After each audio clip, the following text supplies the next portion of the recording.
তো এই রণাঙ্গনে কি শিশির অধিকারীকে আমরা আবার পাবো? সার্টেনলি, এই রণাঙ্গন নয়, এ তো আমার অন্তরাত্মার ডাক। এখানে আমি যাব, আমি মানুষের কাছে যাব, গিয়ে বলবো। মানুষের কাছে কিভাবে যাবেন? প্রার্থী হিসেবে যাবেন না প্রচার? সেরকম বলতে পারো প্রার্থী আমি নয় মোটে বই, আমার মনে হচ্ছে না আমি প্রার্থী বলে আমাকে দাঁড়াবার কথা বলেনি ছেলেরা এখনো কিছু বলেন না। আপনার মন চাইছে? বলে ছিল তো আমি 125-30 বছর বাঁচব। ডাক্তার বিধান রায় বলেছেন, তিনি আমাকে দেখেছেন। এখন এইমসের ট্রিটমেন্ট করি আমি, এইমসের ডাক্তাররা আমায় দেখে। প্রচারে নামবেন? হ্যাঁ, সার্টেনলি, হোয়াই নট।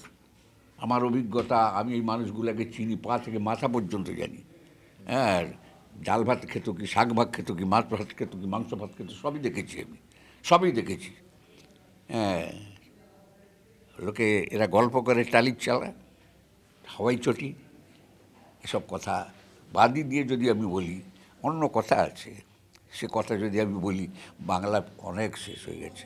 যা দেখেছি আমি, যা আমি দেখেছি দিল্লিতে গিয়ে, বাংলাকে শেষ করে দেওয়ার ওই একটি মানুষই যথেষ্ট। দুটা মানুষের দরকার নেই। কোথায় গেল শিল্প? কোথায় গেল আমার কাঁথি বন্দর? কোথায় গেল? আমি যদি জিজ্ঞেস করি, এত বড় মোমবাতি ধরলেন শুভেন্দুকে নিয়ে, আমাকে নিয়ে, আর ওই কি একটা সেক্রেটারি আছে কমার্স ইন্ডাস্ট্রিজ, উনি একধারে ধরেছিলেন, সে বন্দর কোথায় আজকে? সেন্ট্রাল গভর্নমেন্ট একবারে 76-24 শেয়ারে বন্দর পাস করে দিয়ে ক্যাবিনেটে নিয়ে চলে গেল, গোটা ফাইলটা গড় করে ফেরত নিয়ে চলে এলো। বুড়িগঙ্গা ব্রিজ আজকে নৌকা, স্টিমার, লঞ্চ লেগে যাচ্ছে 24 পরগনায়। Buriganga is international issue. কোনটাই বন্দর ইজ ইন্টারন্যাশনাল ইস্যু। দুটো এত বড় ফাইল তৈরি করেছিল, ওয়ার্ল্ড গ্লোবাল টেন্ডার ডেকে করেছিল সেন্ট্রাল গভর্নমেন্ট, গডকরি সাহেব। সে ফাইল তো এখনও আছে, নষ্ট হয়ে যায়নি। আজ মুড়িগঙ্গার ইতিহাস কী করবেন? 1200 কোটি টাকা কী করবেন আপনি? ঘাটাল মাস্টার প্ল্যান কবে করবেন আপনি? আমার কেলেঘাই কপালেশ্বরীর স্যাংশন টাকা পুরো খরচ হয়েছে? কেলেঘাই কপালেশ্বরী পুরো খালটা কাটা হয়েছে? হ্যাঁ, কাটা হয়নি। সব কেন হয়নি? এখন ওরা বলবেন আপনি তো দায়িত্ব ছিলেন। কিসের দায়িত্ব? এই যে শুভেন্দু বলে না যে ফাইলটা উপরে এসছে ঠিক, মাল নিচে নেই, কোনো কাগজ নেই।